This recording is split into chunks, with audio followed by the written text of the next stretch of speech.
Olá, mais uma atualização do ECA, né? Importante aqui no direito à educação, à cultura, esporte e lazer.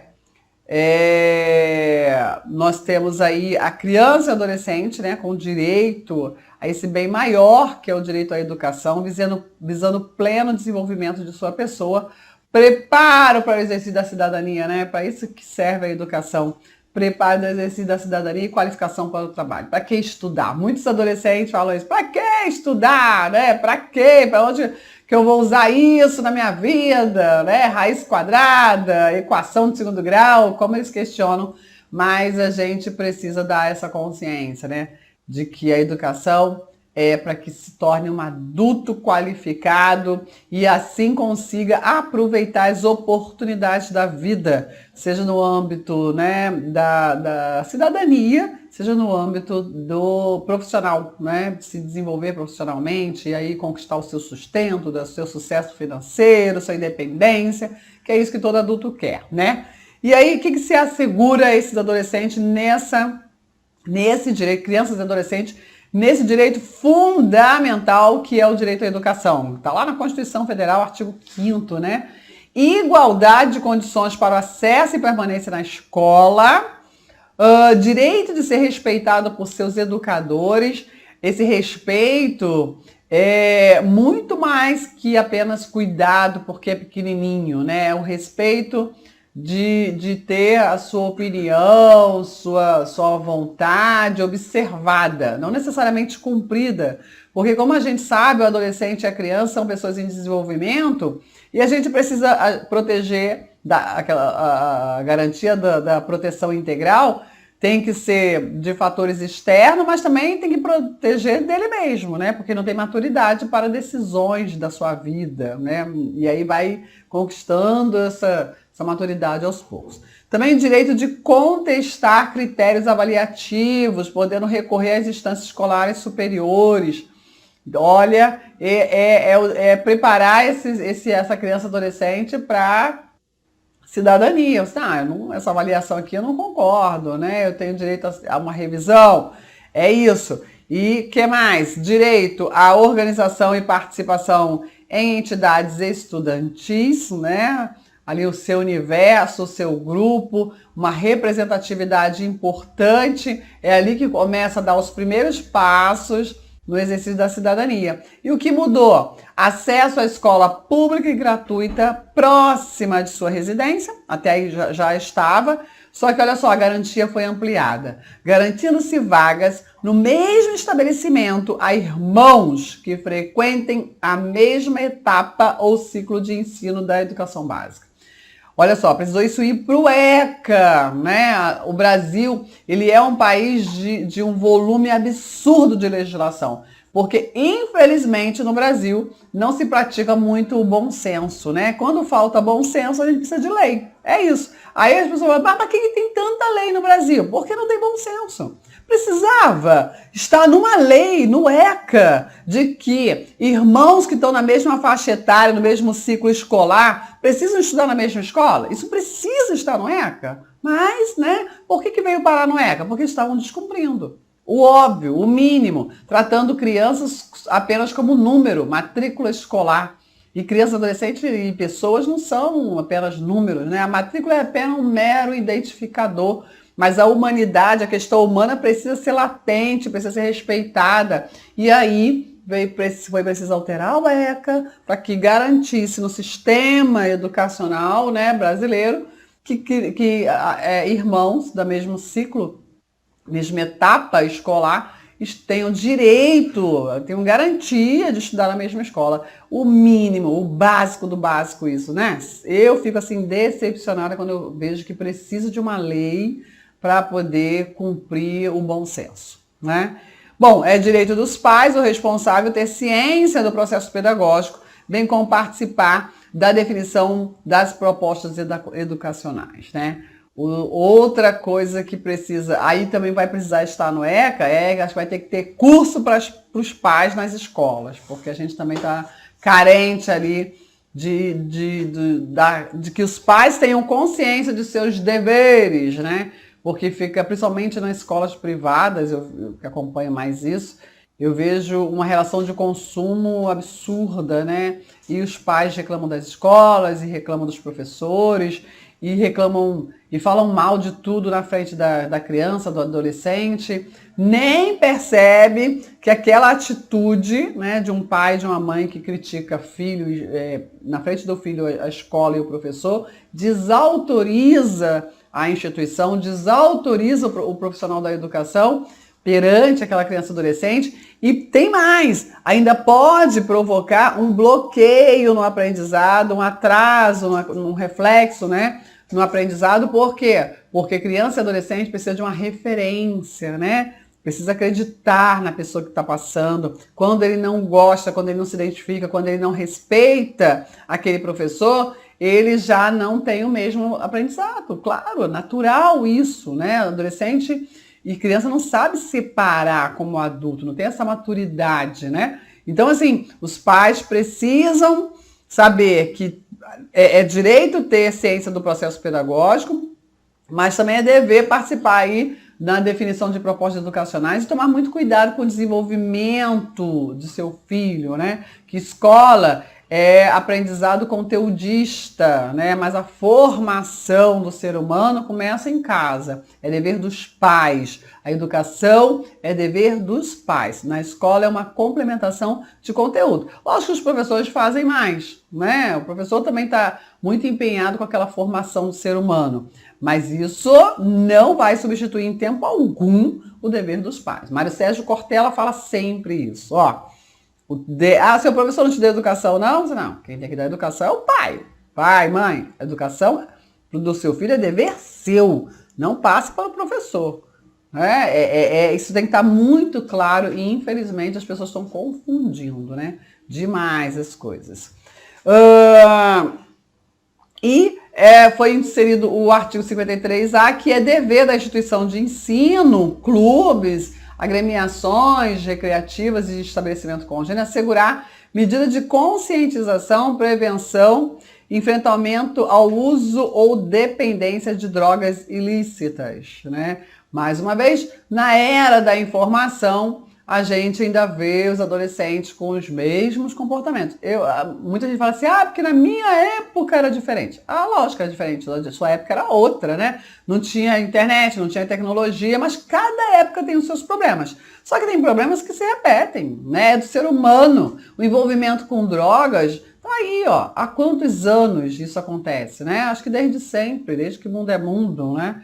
E aí, apesar de toda a tecnologia, apesar de toda a informação, apesar de tudo, a gente ainda tem muitos e muitos jovens, adolescentes envolvidos com drogas ilícitas. E por quê? Porque é falta de informação? Não é falta de informação.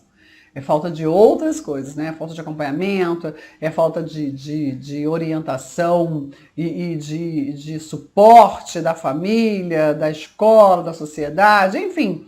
E aí, por isso que é dever não só das instituições de ensino, mas clubes e agremiações, esse plano aí, essa conscientização e de prevenção e enfrentamento aí no uso e dependência de drogas ilícitas. Ok? Então são pequenas alterações que aconteceram aí no ECA, importante para o seu estudo, certo? Estamos sempre, sempre juntos, sempre mantendo você antenadíssimo. Até a próxima. Tchau! Mas aí os pais querem passar toda a responsabilidade do processo educacional pro professor, e aí martelam, e aí estamos criando aí uma geração que não respeita professor, não respeita diretor, não respeita os mais velhos por conta do posicionamento dos pais. Porque os pais em casa, né, criticam demasiadamente, sem qualquer pudor na frente dos filhos, causando ali esse conceito. Poxa, por que eu vou respeitar a minha professora se meu pai ou minha mãe falam que ela é uma horrorosa, ela é uma burra, ela é uma topeira? Então, muito cuidado, né, com o que se fala. Sua avaliação, ainda que esteja com razão, não fale na frente da sua criança, do seu adolescente, até porque um adolescente, uma criança que não respeita o professor, ele cria um bloqueio no processo educativo e ele não assimila o conteúdo. E aí vai muito mal na escola e muitas vezes a culpa é do pai, da mãe, que estão criticando de forma inadequada a escola, entendeu? A escola ou o professor. E aí o aluno fala assim, a criança não tem o seu desenvolvimento desenvolvimento suficiente, amadurecido, não, meu pai e minha mãe falou que é tudo errado lá, para que eu vou prestar atenção? Para que eu vou aprender, né? E aí é todo, né, uma falta de consciência, uma falta de qualidade dentro de casa. Pois é, desculpa, desabafei, mas tem que falar porque a gente precisa saber disso, né? É dever do Estado assegurar a criança e adolescente. Bom, a gente sabe que a proteção integral à criança e adolescente alcança, né, como dever. É dever de quem? É dever da família, é dever da sociedade e é dever do Estado. Dever do Estado, olha só, rol importante do artigo 54. É dever do Estado assegurar ensino fundamental obrigatório e gratuito, inclusive para os que não tiveram acesso na idade própria, né? Isso infelizmente acontece. Dever do Estado, progressiva extensão da obrigatoriedade e gratuidade ao ensino médio. Olha, o fundamental é obrigatório e gratuito sempre. O ensino médio, né, progressiva extensão da obrigatoriedade. Isso está cada vez mais latente, que a obrigatoriedade e a gratuidade no ensino médio, né, também já são fatos aqui firmados no Brasil. Mas ainda está assim, progressiva extensão, ou seja, não é totalmente obrigatório, entendeu? Atendimento educacional especializado aos portadores de deficiência, preferencialmente na rede regular de ensino, né? Não tem que ter uma escola para deficiente. Primeiro que não é deficiente, é portador de necessidade especial, né? Parece pouca coisa, né? Mas o que é normal? Quem é normal? É aquele que está dentro do padrão? Aquele que nasceu sem uma mão, sem um braço, ele é deficiente? Né? Muitas vezes a deficiência maior está aqui dentro, né? Tem deficientes terríveis aí, ó. Deficientes da capacidade mental. Eu não estou falando de desenvolvimento cerebral, não, né? São pessoas deficientes de enxergar o outro, pessoas deficientes de ter humanidade na sua concepção de vida. Essa é uma deficiência, né? Agora, aquele que nasce com uma necessidade diferenciada, um portador de necessidade especial, precisa de um atendimento diferenciado, é claro, mas ele não é deficiente, entendeu?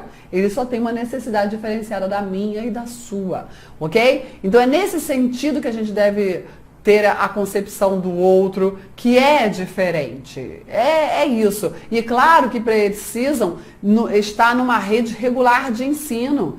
Sim, nós não podemos colocar essas pessoas portadoras de necessidades especiais à parte, marginalizadas. Nós precisamos integrá-la ao convívio. São gente como a gente, só tem necessidade diferenciada.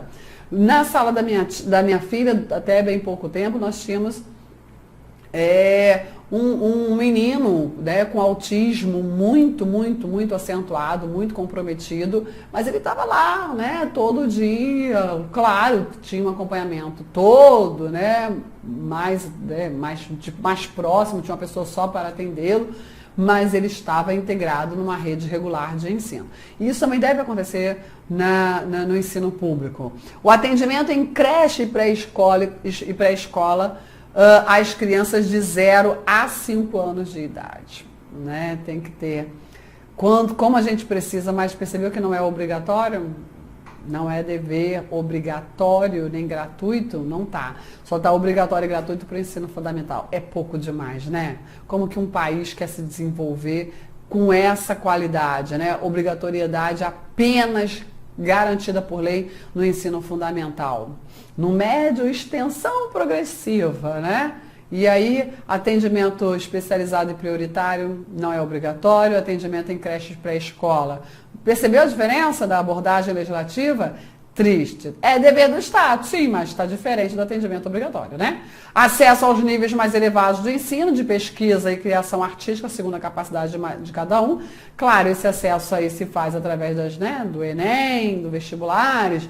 Oferta de ensino noturno regular, adequado às condições do adolescente trabalhador. Também você não vê essa obrigatoriedade, né, dever do Estado. É claro que é dever do Estado, mas, né, A gente não vê aí essa exigência do legislador. Atendimento do ensino fundamental através de programas suplementares de material didático escolar, transporte, alimentação, assistência à saúde. Claro, as pessoas não têm aí o suficiente para enfrentar, né, todo o acervo pedagógico. E aí precisa desse apoio. Às vezes não tem dinheiro para comprar livro, não tem dinheiro nem para se alimentar direito, porque uma alimentação adequada, ela influi e muito no processo de aprendizagem, né? Com certeza. Você sabe, você concurseiro também tem que ter uma alimentação adequada, ok? Que mais? O acesso ao ensino obrigatório e gratuito, fundamental e médio, é direito público subjetivo. Então, o legislador deixou bem claro, ó, ensino obrigatório e gratuito, esse dever que o Estado tem é para ensino fundamental e médio, viu? E aí, na qualidade de direito público subjetivo, quando o legislador diz que é direito público subjetivo, é possível exigir, através de mandado de segurança, né, o cumprimento dessa lei, ok? Pode sim. Uma pessoa pode, inclusive, o Ministério Público, ingressar com ação civil pública para zelar pelo interesse daquela criança, daquele adolescente que teve negado o acesso ao ensino obrigatório e gratuito, o ensino fundamental e médio, ok? Então, essa qualidade de direito subjetivo é muito, muito importante, porque permite exigir via remédios constitucionais, o respeito, né? Ok? O Estado tem que se virar e arranjar uma vaga. É isso. O não oferecimento do ensino obrigatório pelo poder público ou a sua oferta irregular importa responsabilidade da autoridade competente. Né? Então, o Ministério Público também vai buscar responsabilização, ou não só o Ministério Público, qualquer, né, um legitimado, a responsabilização da autoridade competente, né? Secretário de Educação, governador, chefe do executivo, governador, presidente, o prefeito. Quem é o responsável, ok? Alguém vai responder por essa negligência. Compete ao poder público recensear os educandos do ensino fundamental, fazer eles a chamada e zelar junto aos pais ou responsável pela frequência à escola. Tem que acompanhar para ver se essa criatura que ainda está em desenvolvimento, que não tem noção do benefício que é o aprendizado, né? Que não tem outro jeito não, tem que ir para a escola, tem que ir buscar, né, conhecimento, formação, tem que buscar o diploma, tem que fazer isso. E muitas vezes o adolescente e a criança não tem essa consciência, não tem, né? Não tem, né? E aí é preciso fiscalizar, né? Zelar e verificar se realmente estão frequentando a escola ou se há uma evasão escolar. Tem que estar muito atento com políticas, com programas de acompanhamento. Os pais, a escola tem total participação nisso, né? Que a escola tem que comunicar, né, ao poder público. Os pais ou responsáveis têm a obrigação de matricular seus filhos ou pupilos na rede regular de ensino. Muitas vezes intimam pais porque descumpriram essa obrigação. Olha só, você vai responder ao processo por não ter matriculado o seu filho, hein? Parece loucura, mas existem pais que não esquecem a cervejinha, o churrasquinho no final de semana, mas não tem tempo de matricular os filhos. A gente que trabalha na rua, sou oficial de justiça, né? Eu trabalho na rua e vejo muito isso. Os dirigentes de estabelecimento de ensino comunicarão ao conselho tutelar, isso cai muito em prova. Olha, é muito importante. Você que atua, né, em escolas, tem que estar de olho e comunicar sim, não se omita. Tem que comunicar ao Conselho Tutelar os casos de maus tratos envolvendo alunos, reiteração de faltas injustificadas e evasão escolar depois que esgotou os recursos escolares, elevados níveis de repetência. Por que está repetindo tanto? Tem que verificar, tem que acompanhar, ok? Tem que estar muito atento. Muitas vezes a escola sofre também com a violência da comunidade em torno da escola, né? Mas olha, é preciso agir dentro dos limites, né? Dentro da sua proteção, mas busca o Ministério Público. Esses dias eu estava conversando com uma colega professora e coordenadora pedagógica, né? E eu estava falando com ela, e ela está me relatando exatamente um caso de maus tratos. Muitas vezes a criança, adolescente só tem a escola para fugir da tortura que sofre dentro de casa, muitas vezes.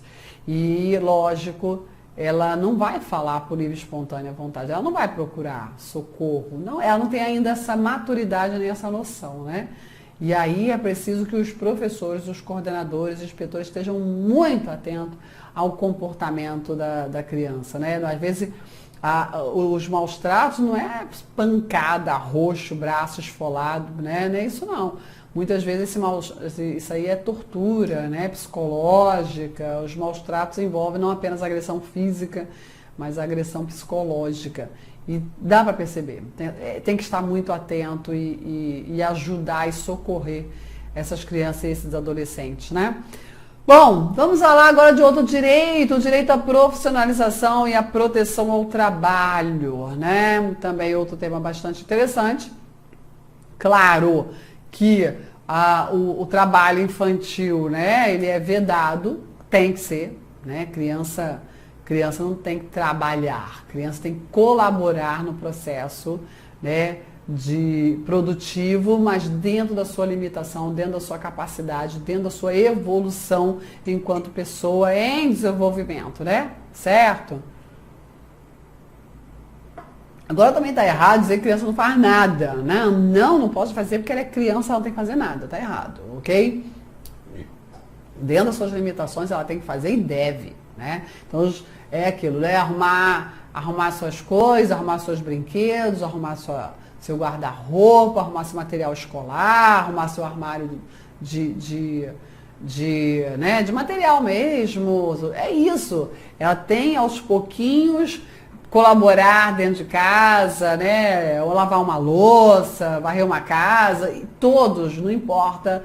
Eu faço isso em casa, né? Os meus filhos, eles sempre participaram. Eu tenho uma pessoa que me ajuda há anos, eu tenho lá minha secretária, mas o dia que ela não está, ou no final de semana, que a gente está em casa, todo mundo participa, entendeu?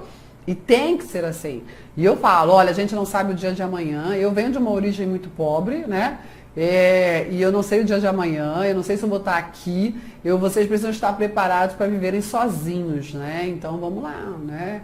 E tem que fazer isso para que para que eles tomem a consciência de que alguém precisa fazer, né? Esse dia eu estava brincando com meu filho. Eita, aqui ó, colocando um monte de meia na sua gaveta, meias limpas. Olha só, olha pra cá. Eu estou colocando as meias limpas na sua gaveta. Você tá percebendo isso aqui? As meias, elas não brotam, elas são lavadas. Leva para secar, depois tira, depois dobra, depois, né, embala direitinho para depois voltar para a gaveta. Você percebeu isso? Pois é, só para você não achar que a meia brota do nada de dentro da gaveta. Isso é processo educacional? É, claro que é. Então, um dia se você for morar sozinho, você vai ter que cuidar das suas meias, não é não? Se um dia, é isso, tem que estar preparado, tem que estar preparado. E aí, como é que está essa questão do trabalho? Enquanto, né, processo laborativo remunerado para a criança e adolescente. Se tiver menos de 14 anos, é proibido qualquer trabalho. Proibido qualquer trabalho. Claudete, mas isso aí, né? Não é trabalho. Ajudar nesses afazeres na manutenção é participar da vida, né, dentro da sua casa, da sua residência, é diferente. Então, trabalho, labor, né? Aquela obrigação, é isso. Entre 14 e 16 anos é proibido o trabalho, mas pode atuar na condição de aprendiz. Condição de aprendiz, aí é admitido. E de 16 a 18 anos, só não pode o trabalho noturno, perigoso e insalubre. Ok? Isso é o que consta do ECA. E o que é aprendizado? Aprendizagem é uma formação técnico-profissional, o que deve observar os seguintes princípios. Olha lá, aprendizagem, quais são os princípios observados na aprendizagem? Garantia de acesso e frequência obrigatória ao ensino regular, então não pode parar de estudar. Aí ele está aprendendo aqui já com o trabalho. Não, tem que continuar estudando. Atividade compatível com o desenvolvimento do adolescente, né? E horário especial para o exercício das atividades, porque ele necessariamente, obrigatoriamente, precisa continuar estudando. Bom, e aí o adolescente até 14 anos de idade é assegurada a bolsa de aprendizagem e o adolescente aprendiz maior de 14 anos tem aí os direitos trabalhistas e previdenciários, certo? De maiores de 14 anos. Já o adolescente portador de deficiência tem aí assegurado o trabalho protegido. Que a gente ainda precisa evoluir até para o adulto, né? Imagina para o adolescente, né? É muito. Bom, ao adolescente empregado, aprendiz ou em regime familiar de trabalho, aluno de escola técnica, assistido em entidade governamental ou não, é vedado os seguintes trabalhos. Noturno, que é um trabalho noturno? O próprio ECA define. Aquele que é realizado entre 22 horas de um dia e 5 horas da manhã do outro. Trabalho perigoso, insalubre e penoso, também é vedado, né? Qualquer adolescente. Realizado em locais prejudiciais à sua formação ou seu desenvolvimento físico, psíquico, moral e social. Realizado em horários e locais que não permitam aí a sua frequência à escola. Também é proibido. Porque tem que lembrar o seguinte, a prioridade do adolescente é estudar, não é trabalhar. Ele pode trabalhar? Pode, sem problema nenhum. Mas a prioridade dele é estudar, certo? O programa social que tenha por base o trabalho educativo, sob responsabilidade de entidade governamental ou não governamental sem fins lucrativos, deverá assegurar ao adolescente que dele participe condições de capacitação para o exercício de atividade regular remunerada. Então, assim, é um trabalho, ele vai ser remunerado nas condições adequadas ao seu aspecto de trabalhador adolescente. Ou seja, tem que dar prioridade para o estudo e tem que dar o quê? Permitir a sua capacitação dentro das suas condições de adolescente, ok? O que mais? Entende-se por trabalho educativo, atividade laboral em que as exigências pedagógicas relativas ao desenvolvimento pessoal e social do educando prevalecem sobre o aspecto produtivo. Então, quando a gente coloca um adolescente para trabalhar, né, os empregadores, o objetivo maior deles não é o trabalho do adolescente. Esse deveria ser o ideal, entendeu? Falar assim, olha, estou colaborando para o desenvolvimento de uma pessoa. O aspecto educacional, pedagógico, ele tem que ser maior que o aspecto produtivo. Ok?